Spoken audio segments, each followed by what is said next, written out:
Welcome, everyone, to the Inspirational Businesswoman Show. I'm so excited today to be featuring my special guest, Ann Hession, and we're going to be speaking about heart center sales.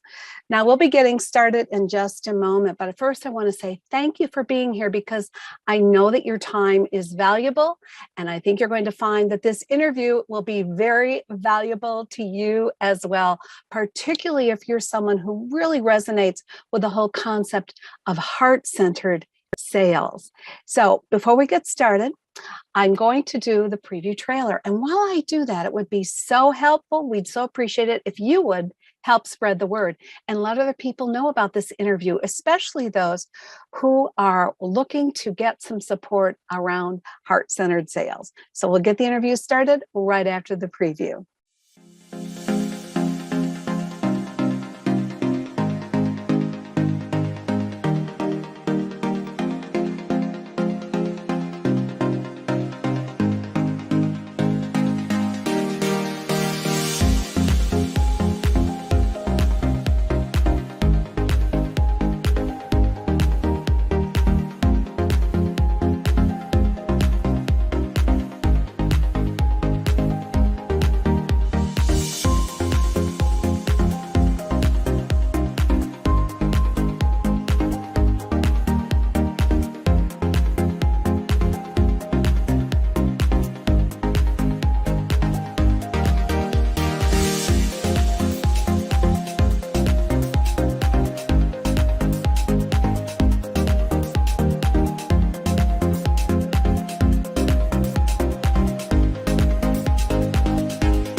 All right, I think you can see you are in for a real treat, especially if you're a healer or a coach who has struggled with sales and success in your business and is here to provide us with some really valuable information.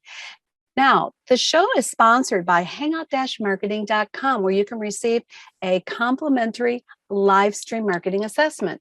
So if you're wondering how you might incorporate live streaming into your business model, then go ahead and take this assessment. It will only take you a couple minutes to do, and you might even qualify for a complimentary Shine strategy session with me, where we'll sit down and talk about your business and how you can really start using live stream to your success going forward. So if you want to take that assessment, all you have to do is text #success to 775-800-4179, or if you're out of the United States, simply go to hangout-marketing.com.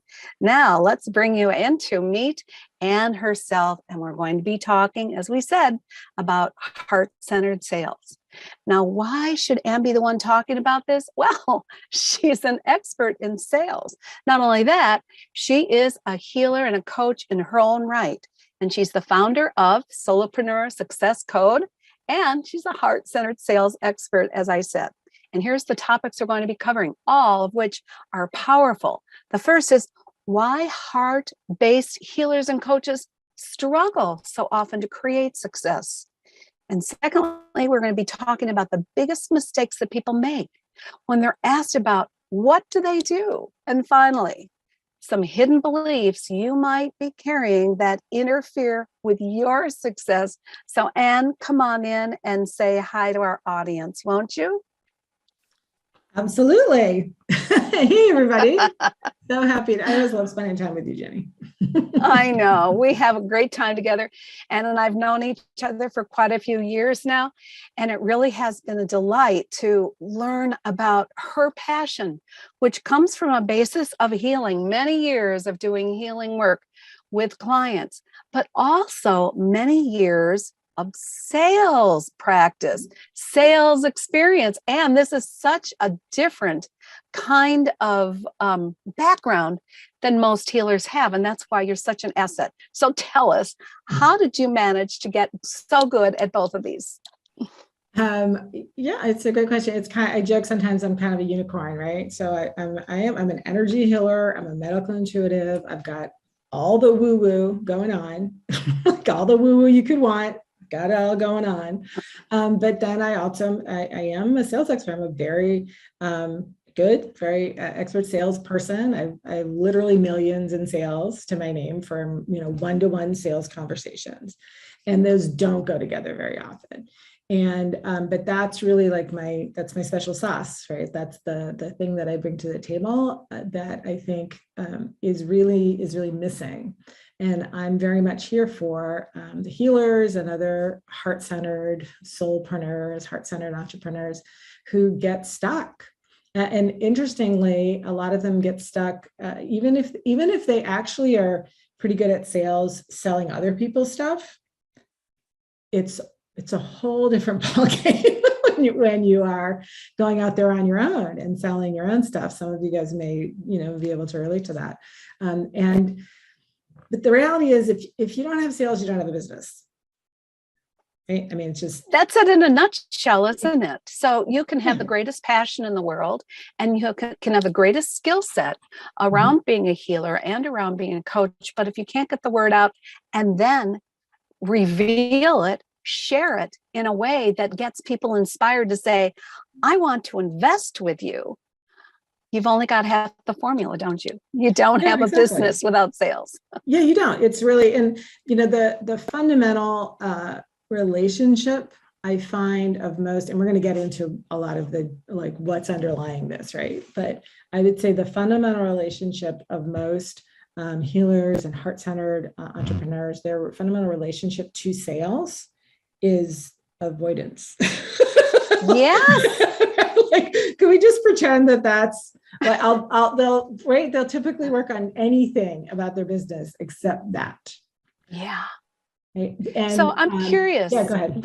Just give me a little bit about your background in sales then. How did you become so confident in sales and in being able to kind of blend it now into heart-centered businesses? Because obviously you've cracked the code for yourself, but you had to learn that somewhere. Yeah, absolutely. It doesn't come from nowhere. It's a set of skills, and you don't learn skills just by learning about them, right? You have to be doing them to get skills. And so it's not like a born with it type thing. I don't think that's the case for anybody. I used to hate sales. The idea of having sales conversations used to make me nauseous, and all of that stuff. It's just that, I'll tell you a little short story, because how there'll be moments in life when something shifts, right? And so this is one of those moments. I was my husband and our two daughters were driving home from my family reunion and from the farm where my grandfather grew up in Western Mass, and we're driving home to Rhode Island where we live, and we noticed that we were low on gas, and we were gonna have to get some gas to get home. So my husband pulled into a gas store and a convenience store to get some gas, not to fill the tank. We didn't have enough money to fill the tank. Got it. You've been there, right? Who hasn't? At some point, right? Yeah, we got to just get home. The thing is, when we pulled in, of course, the two girls in the back seat pipe up, right? I'm hungry, mommy. I'm hungry. Can we get a snack? I'm really hungry. I'm hungry now. Can you get me something now? And I couldn't, because we didn't, we had to get gas, and there was nothing in the wallet, and only enough in the bank account to get some gas. So I had to say no.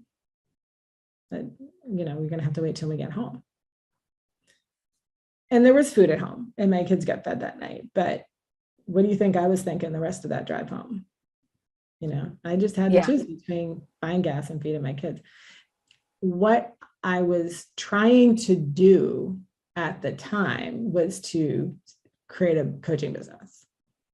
I was trying to be a coach, and I had a few clients, but I think I feel confident saying I was failing, at least in having enough money to buy gas and get my kids a snack. Right? You can laugh about it now, but it wasn't funny. But it was not. There was no laughing then. It's just an awful feeling. And I think that was just, like I said, we all have these moments, right? And that was a moment when it was like, something has to change here. And I just, I went deep, and I really I decided that the thing that needed to change was that I had to stop.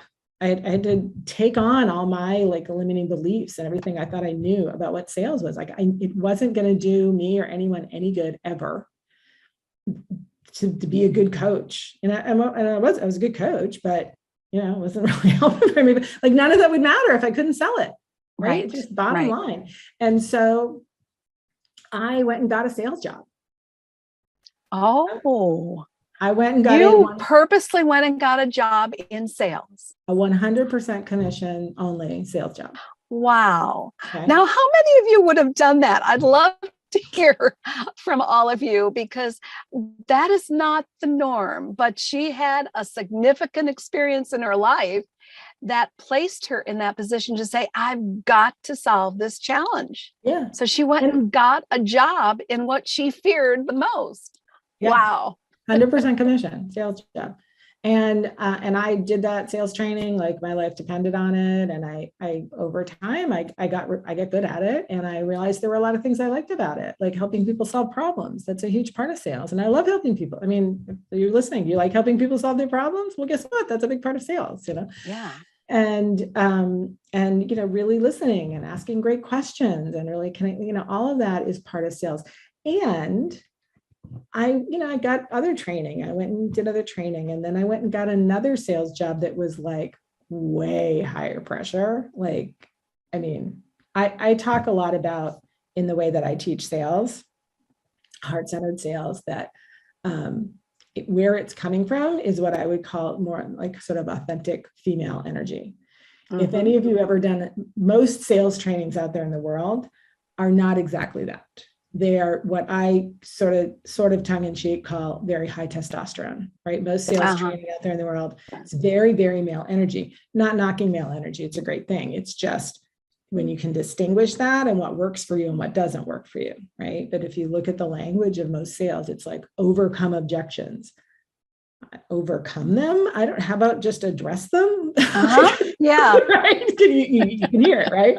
Right? Yeah. Be good out there and close, It's like, how about invite? So I learned a lot about that. And I also learned a lot of stuff that I don't use. And I also learned a lot of stuff that I do use. And over time, I really came up with my own way of selling that is heart-centered and soulful, and is really coming from that authentic female energy that's about connection. And if I'm going to bottom line what heart-centered sales is, it's this. It's about always putting the relationship before the transaction. What a perfect saying just in itself. That's a gem, you guys. If you hear gems like this, go ahead and put it in the comments section. But to me, that was a beautiful gem and so succinctly stated. So I think this leads us into the first topic, really, Ann, because here you've got so many talented people who can truly change people's lives, but they struggle with success. We're talking about healers and coaches who just struggle to get the word out and to make the sales. And therefore, as you said, they don't have much of a business. So why is it that you feel that this particular group struggles more than most? So some of the answer is in the second topic, which is going to be like those underlying beliefs, right? So no, we're coming to that. But in addition to those, I think there's a fundamental, most people have a fair amount of negativity around sales. It's sort of cultural, right? Because we've all had some negative experiences. We've had those people who were trying to overcome our objections and weren't listening and all that stuff. But I think those people who are really coming from relationship and connection and heart-centered first, it's just sort of even more so, right? There's something about how their preconceptions, their underlying beliefs, not about themselves, we're going to get to that next, but about sales are completely in the way. And they kind of have you believing that you'd have to be someone else other than who you are in order to sell. And you'd have to be someone you don't want to be in order to sell. Does that make sense? Yeah. And so that's just completely in the way, and it keeps them from realizing one of the most important things, which is that sales is simply just a set of skills. That's all it is. It's just a set of skills. Like any skills, you can use them well or you can use them poorly. Yeah. Right? You can Yeah. use them about relationship. You can use them about just the transaction. So they're so, what I like to say is they're allergic to sales. They're just allergic to it. So they try to avoid it instead of realizing, like I finally kind of was forced to realize that these were skills I could learn. And when I went through that process of learning them, then I realized there were actually a lot of things that I loved about it. Does that make sense? Yeah. And that's what was just coming to my mind, is that really the big transformation that can come from working with you around this concept of sales and heart-centered sales is that it's going to come from within, and you can learn the skills so that you can fall in love with sales, Yeah, rather absolutely. than feel allergic to them. So that to me 100%. is, if you guys are not getting excited about this, especially those who have been hesitant and allergic and maybe a little fear-based on the rejection end, Or a lot Ann's got fear-based. some, yeah. Ann's got some terrific ideas for you. So let's switch topics around here a little bit and go to the beliefs next. Yes. And that is, what are those beliefs? They're hidden for the most part, as you say, Yeah, that are really holding them or at back. least partially, right? So most of what's happening is it's actually in the subconscious, right? And that's a whole other topic we could get into. As a healer, that's a lot of what I work with, is the subconscious, because that's really what's running the show most of the time. Yeah. And they estimate our subconscious mind can process 20 million pieces of information per second. Wow. Our conscious mind, maybe 40. So you tell me where the action is, right? Yeah. In other words, go inward. Yes. And so we have these negative beliefs about sales itself, which I talked about, and that need to be kind of unearthed. And because if you're thinking you have to be this horrible, manipulative, lying person in order to sell, and no matter what you then address around your beliefs around yourself, you're still not going to want to go do that, right? So there's that. And then and this is where we really get into healers and coaches, a lot of self-worth, self-esteem issues, a lot of feeling like we don't deserve support, a lot of comparing ourselves to others. Huge stuff around that. Healers and coaches are way more comfortable. And those of you listening, just check in, see if this rings true. But I would say, as a group, way more comfortable supporting other people than allowing ourselves to be supported. We tend to not ask for help. We tend to not accept. We'll even rebuff when people offer to help us, and not ask for what we want. Not think that we're allowed to ask for more than we already have. Can you all of these things? A lot of them are just messages from childhood, right? And I work with people on these subconscious beliefs all the time, and it's some of them that come up. They're almost funny, or they even are funny. Like when we bring them up, just that I just feel like I don't want to bother people, and it's like, well, that's like when you were 4 and your mom said, don't bother that, Ginny, don't bother that nice lady, right? Yeah. And then you take that, I'm like, oh, I'm not supposed to, I can't just express myself. But we decide that when we're 4, and then when we're 44, it's still running us. Yeah. Yeah, I'm real aware of that because of all the years I was a clinical hypnotherapist. And oh my gosh, for sure, these hidden beliefs come from very early childhood.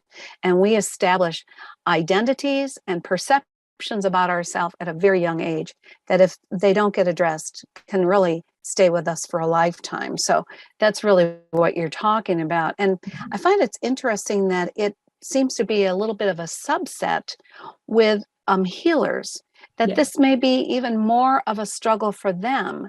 And I don't know if you want to address this at all, but why is it, do you suppose, people gravitate toward being a healer and then struggle with this particular issue more than others?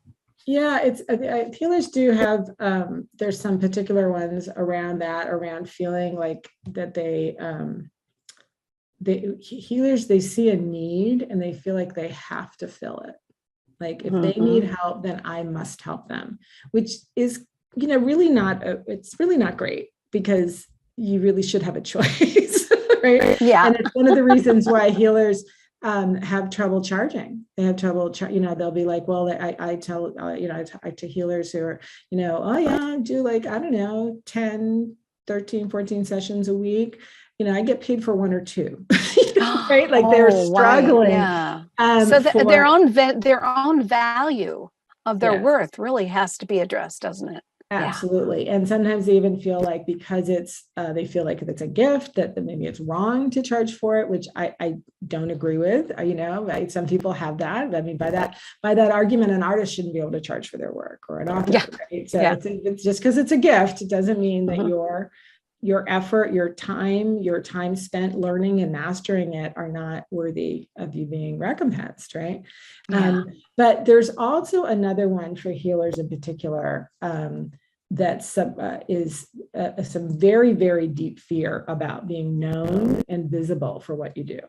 It is actually terrifying for many of them. I think that basically we are the great granddaughters and grandfathers of the midwife that got hung or burnt at the stake because she, did herbs, right? Like, I mean, quite literally, where it's in our DNA that it can be dangerous to be known for someone who does healing work.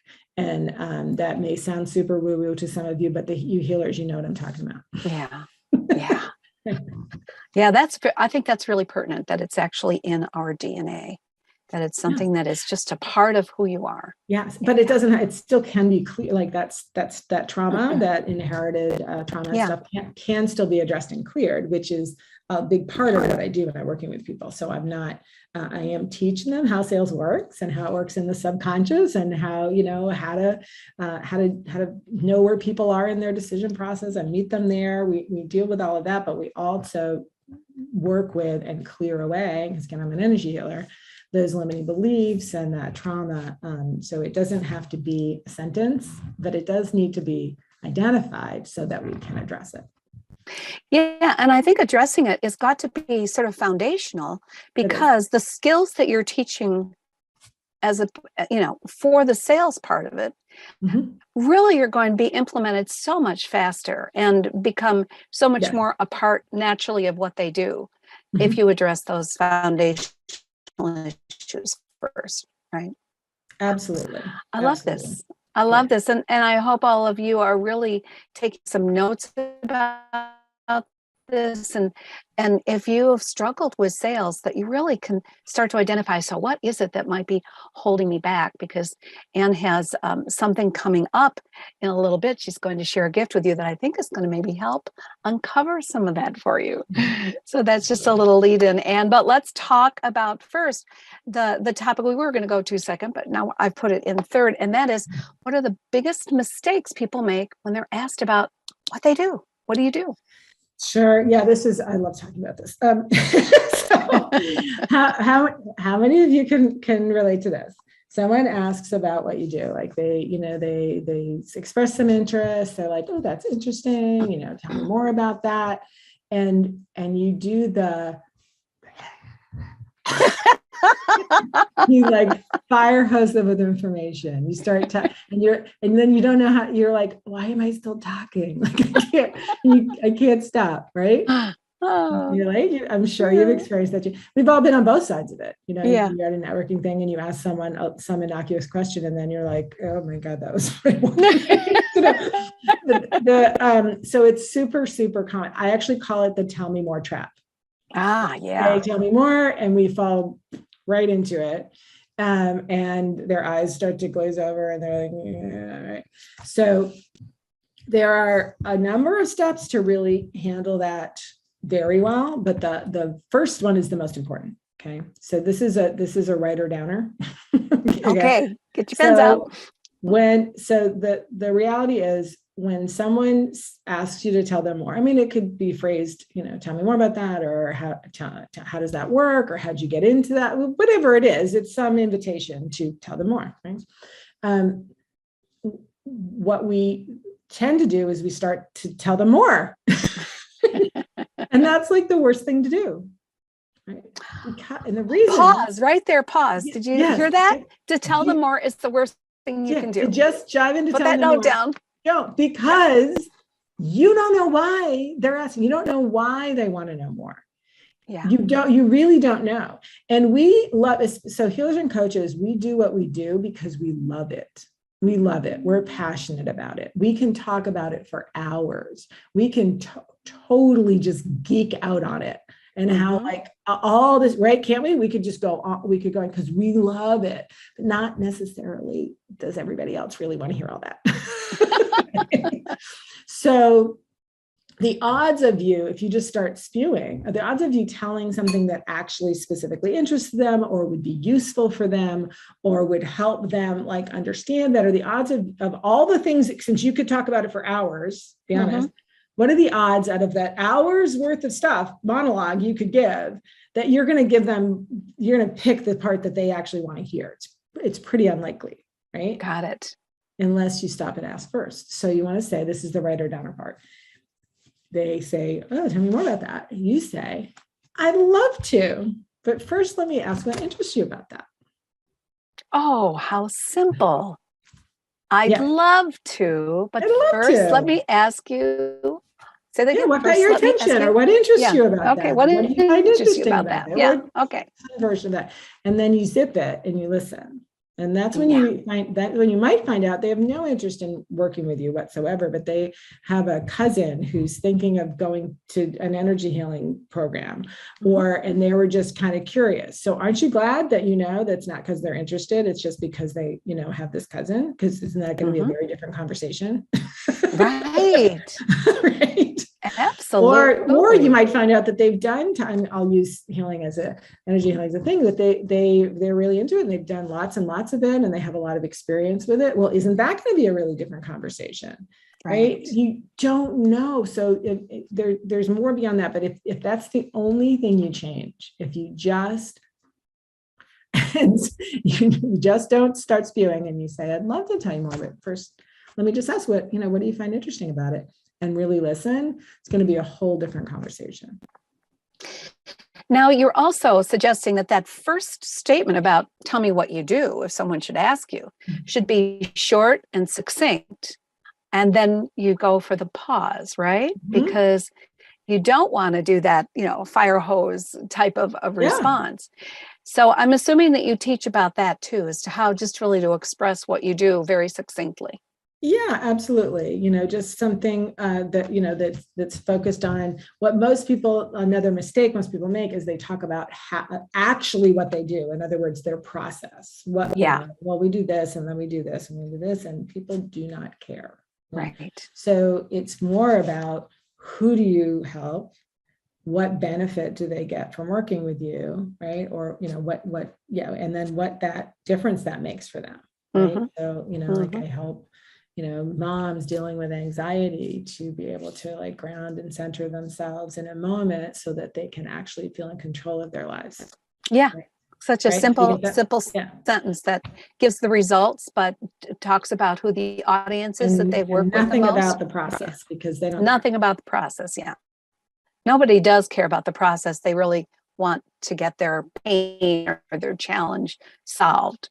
And then maybe later they might be interested in the process, but not until you at least. Yes, they might decide that they love it. Yeah. They might fall in love with what you do too. And they might then be someone that the two of you can geek out about it. But that's not where they are when they first say, tell me more. Yeah. So keep that in mind. That's another thing to put in your notes. Don't tell them about process. Tell them about results and the people that you help. There you go. 100%. Oh, God, this is good stuff. All right. So before we close, I really want to talk about what it is. And where did it go here? I'm trying to find it. Oh, there it is. Okay. All right. So Ann has a special gift for you. And here's where you go to get it. Go to shinetips.com/Ann gift. Easy to remember, right? shinetips.com/Ann gift. And I will also put it in the comment section.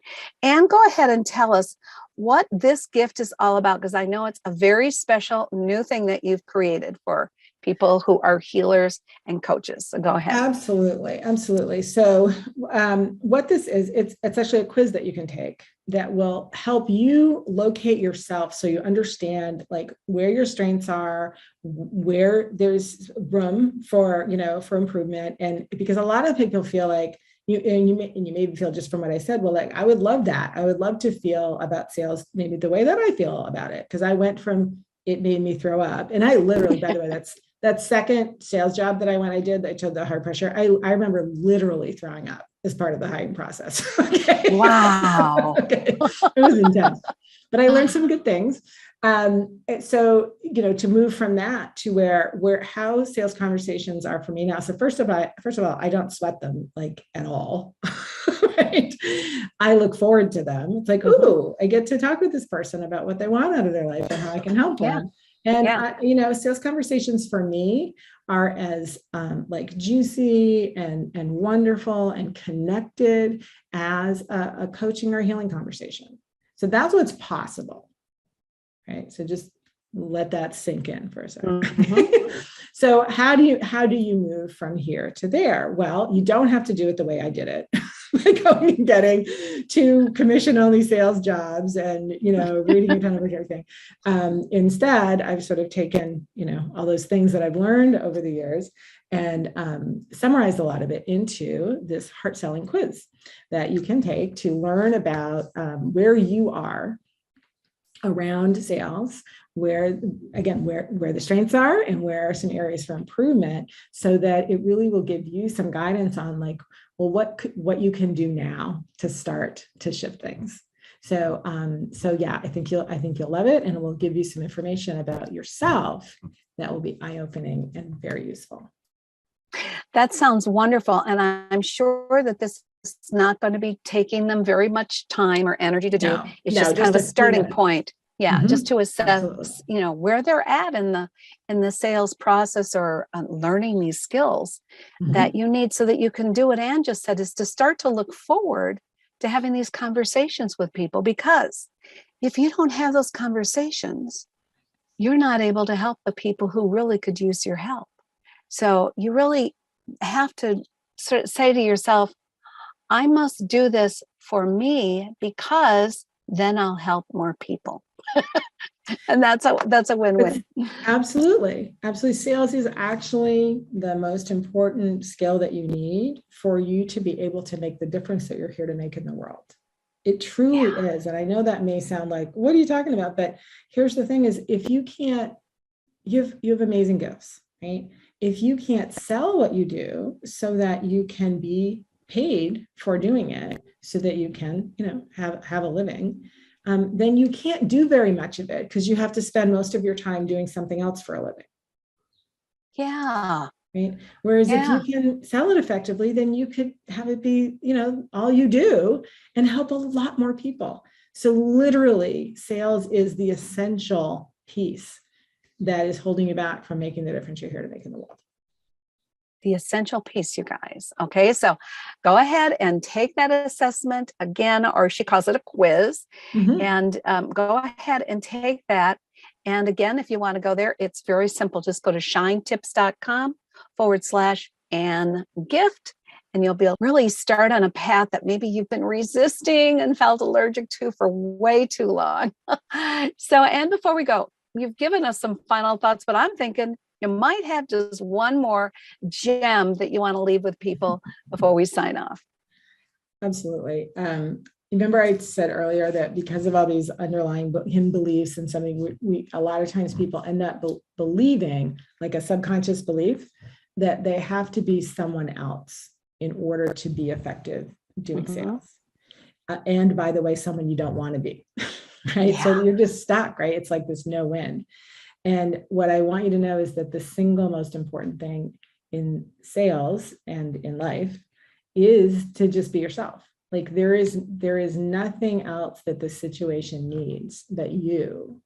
It needs to be you with a few skills that you just haven't learned yet. That's all. Yeah. Just be yourself. So this is authentic, heart-centered sales skills that Ann is teaching you. And I hope you take advantage of her gift, because she has obviously mastered the skills, gotten past the upset stomach, and realizing that this is a gift now she can share with other people to make a difference in their lives. And that could mean you. So take advantage of it. And thank you so much for joining us today and sharing all that you know and have learned around heart-centered sales. And all of you, thank you for taking the time. If you found this information valuable, would you please go ahead and help spread the word and let other people know, because I know there's lots of people out there who could benefit from everything Ann has shared with us today. So thanks again for being here, Ann. So great being you, Jenny. Bye-bye. Thank you. We'll see you all on the next Inspirational Businesswoman show. Bye-bye now. Thanks so much for watching today. Do you know someone who would be a great guest for our show? Or would you like to be a guest on the Inspirational Businesswoman show? Let's shine the spotlight on your expertise. We'll share your story while offering tips, strategies, and advice to our viewers. Expert interviews are a great way to build your reputation as the go-to expert. Go to shinetips.com/IBWS to apply today. Women are waiting for your message, and I can't wait to interview you.